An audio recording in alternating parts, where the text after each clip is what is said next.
جب تک اس دھرتی پر ایک کلمہ والا زندہ رہے گا، خدا کی قسم وہ اپنی شریعت پر عمل کرتا رہے. ہم کل بھی اپنی شریعت پر عمل کرتے تھے، آج بھی کرتے ہیں، انشاءاللہ روز قیامت تک کرتے رہیں گے. کل بھی اپنی شریعت کے لیے سولی پر چڑھتے تھے، کل بھی اپنے دیش کی آزادی کے لیے سولی پر چڑھتے تھے، آج بھی چڑھ سکتے ہیں. توپوں اور ٹینکوں کا مقابلہ آج بھی کر سکتے ہیں، بارودی شعلوں سے جھلس سکتے ہیں، لیکن ہم اپنے مذہب و ملت اور دین و دھرم پر ذرہ برابر آنچ نہیں آنے دے سکتے. مظلوم صحیح مجبور نہیں ہے، ارے مظلوم صحیح مجبور نہیں ہے. اگر شریعت پہ آنچ آئی تو بابا ہم بھی ضد پہ آ جائیں گے. ہندوستان کی تاریخ میں 2 دن بہت ہی اہمیت کے حامل ہے. ایک 15 اگست جس دن ہمارا ملک انگریزی اقتدار سے آزاد ہوا، اور دوسرا 26 جنوری جس دن ڈاکٹر بھیم راؤ امبیڈکر کے دوارا بنایا گیا سمویدھان تمام ہندوستانیوں پر نافذ کیا گیا، لاگو کیا گیا. ہم اور آپ 15 اگست کو بڑی آن شان اور جان کے ساتھ اپنے پرچم کو ہوا میں لہراتے اور فخر محسوس کرتے ہیں کہ ہم آزاد ہیں. لیکن آپ کو معلوم ہونا چاہیے کہ اس ملک کو آزاد کرانے کے لیے ہمارے بزرگوں نے، ہمارے بڑوں نے، ہمارے آباء و اجداد نے جو قربانیاں پیش کی، اس کی ایک بہت بڑی داستان رہی ہے.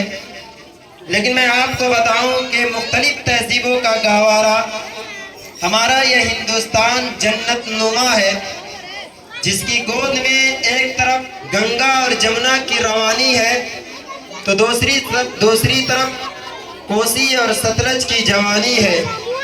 ایک طرف لال قلعہ اور جامع مسجد کی مضبوطی و پاکیزگی ہے تو دوسری طرف قطب مینار کی بلندی بھی ہے. گویا کہ مختلف تہذیبوں کا گہوارہ ہمارا یہ ہندوستان جنت نما ہے.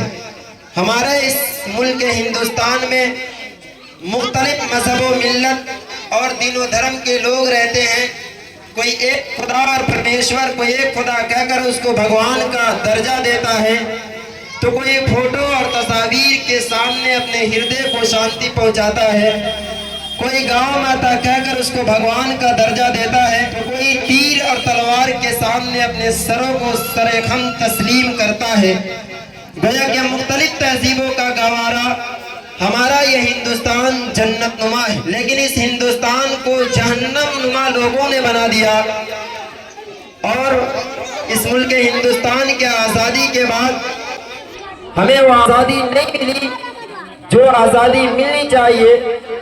حالانکہ سرزمین ہندوستان کا چپا چپا اور گلستان ہند کا پتا پتا اور بوٹا بوٹا اس بات پہ شاہد ہے کہ ہندوستان کی مقدس سرزمین پہ جب تن کے گورے مگر من کے کالے یعنی انگریزوں کا ناپاک سایہ پڑا اور اپنی شاطرانہ و عیارانہ چالوں سے یہاں کے مالک بن بیٹھے، تو سب سے پہلے عالم بغاوت ہم نے بلند کیا.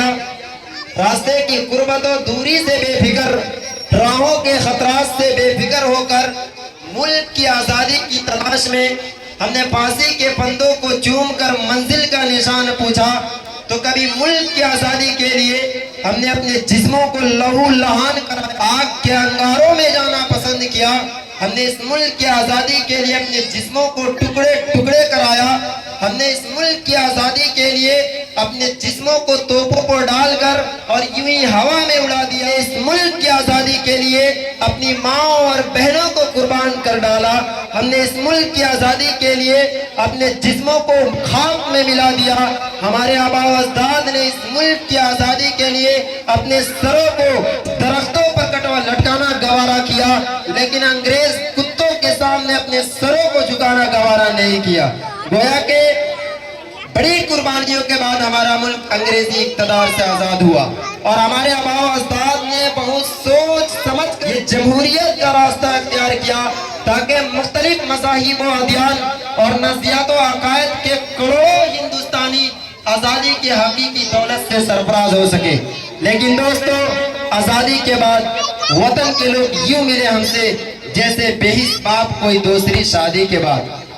آپ کو یقین نہیں ہے تو آپ تاریخ کے اوراق کو اٹھائیے اور ان کے پنوں کو الٹ کر دیکھیے کہ آزادی کے بعد سے مسلمانوں کے ساتھ کس طرح کا رویہ اختیار کیا گیا، ظلم و استبداد کے کیسے کیسے ہتھیار استعمال کیے گئے۔ کبھی گورکھچک کے نام پر محمد اخلاق کا قتل کیا جاتا ہے، تو کبھی مظفر نگر میں ہماری ماں اور بہنوں کو گاجر اور مولی کی طرح کاٹ کر پھینک دیا جاتا ہے، تو کبھی گجرات کے اندر ہمارے چھوٹے چھوٹے معصوم بچے کو یوں ہی توپوں، ٹینکوں اور گولیوں سے بھون دیا جاتا ہے۔ یہ ہے ظلم و استبداد کی تاریخ، اور پوری دنیا جانتی ہے گجرات کے دنگے کو۔ لیکن دوستو، ایوان حکومت تک میں یہ بات پہنچا دینا چاہتا ہوں کہ یاد رکھو، ارے فرقہ پرست طاقتوں، اتحاد کے دشمنوں، سیکولرزم کے نام پر اپنی سیاست کی روٹیاں سیکنے والوں، کان کھول کر سن لو کہ جب تک اس دھرتی پر ایک کلمہ والا زندہ رہے گا، خدا کی قسم وہ اپنی شریعت پر عمل کرتا رہے گا۔ ہم کل بھی اپنی شریعت پر عمل کرتے تھے، آج بھی کرتے ہیں، اور انشاءاللہ روز قیامت تک کرتے رہیں گے۔ اور ہاں، اس بات کو اپنے دل و دماغ میں یاد رکھو کہ ہم کل بھی اپنی شریعت کے لیے سولی پر چڑھتے تھے، ہم کل بھی اپنے دیش کی آزادی کے لیے سولی پر چڑھتے تھے، آج بھی چڑھ سکتے ہیں، اور توپوں اور ٹینکوں کا مقابلہ آج بھی کر سکتے ہیں، بارودی شعلوں سے جھلس سکتے ہیں، لیکن ہم اپنے مذہب و ملت اور دین و دھرم پر ذرہ برابر آنچ نہیں آنے دے سکتے۔ ارے مظلوم صحیح مجبور نہیں ہے ہم، ارے مظلوم صحیح مجبور نہیں ہے ہم، اگر شریعت پہ آنچ آئی تو بابا ہم بھی ضد پہ آ جائیں گے۔ دوستو، آج ہمارے ملک ہندوستان میں کیا ہو رہا ہے؟ ہر طرف سازشیں، ہر طرف سازشیں۔ اس لیے میں یہ بات بالکل پہلی بول دینا چاہتا ہوں کہ یاد رکھو کہ ایسے جو فرقہ پرست طاقتیں ہیں، یقیناً وہ آٹے میں نمک کی طرح ہے، لیکن ان کی وجہ سے ہندوستان کا ماحول خراب ہو رہا ہے۔ اس لیے ہم تمام ہندو مسلم سکھ عیسائی بھائیوں کو چاہیے کہ ایسے آستین کے زہریلے سانپوں کو نکال کر کچل ڈالے، اور ملک کے بقا کی فکر کرے، اور قوم ملت کے اندر اپنے ہیرے کو تراش کرے، اور وہ نوجوانوں کو نکالے جو ملک سے محبت کرتے ہیں، جو دیش سے الفت رکھتے ہیں، بغض نہیں رکھتے، عداوت نہیں رکھتے، کینہ اور کپٹ نہیں رکھتے۔ میرے عزیز ساتھیوں اور دوستوں اور عزیز بچوں، آج یہ ملک ہندوستان میں یہ سازشیں رچی جا رہی ہے کہ مسلمان اس ملک سے اتنی محبت کیوں کرتا ہے، مسلمانوں کو اس ملک سے آخر اتنی محبت کیوں ہے۔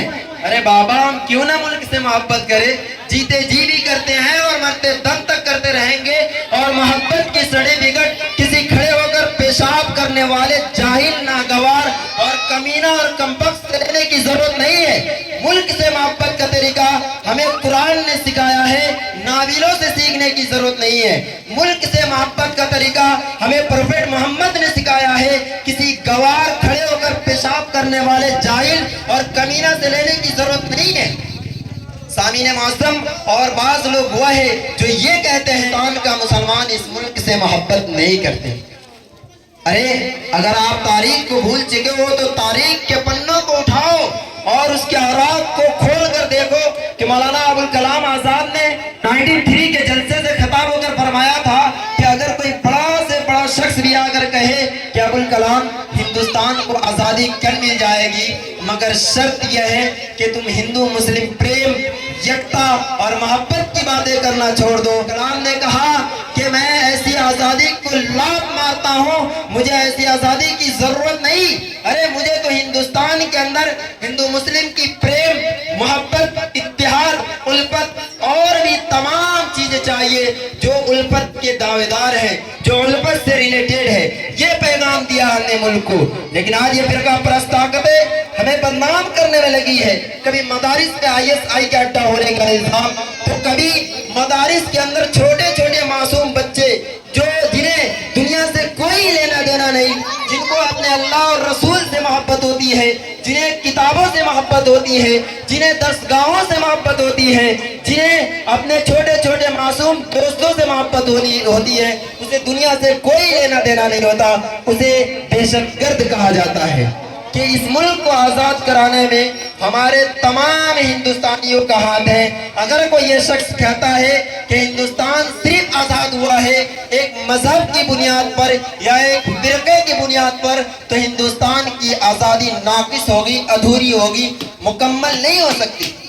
گویا کہ ہندوستان آزاد ہوا ہے تو ہندو بھی تھے، مسلم بھی تھے، سکھ اور عیسائی بھی تھے، تمام مذہب کے لوگوں نے مل کر ایک بینر تلے، ایک جھنڈے تلے اس ملک کے حق کے لیے، اس ملک کے لیے لوگوں نے اپنا آواز اٹھایا، بلند کیا اور انگریزوں کو 1947 میں یہاں سے بھگایا، تب جا کر ہمارا ملک آزاد ہوا ہے۔ اور ہاں، اس بات کو یاد رکھیں، کشمیر سے لے کر کنیا کماری تک، منی پور سے لے کر راجستھان تک، ہندوستان کے چپے چپے اور گوشے گوشے میں بسنے والا ہر رام اور رحیم کو پورا حق ہے اور اس حق کو کوئی چھین نہیں سکتا۔ اور ایک مسلمان کو مسجد تک جانے کی آزادی ہے، اور ایک ہندو کو مندر تک جانے کی آزادی ہے، اور ایک کرسچن کو چرچ تک جانے کی آزادی ہے۔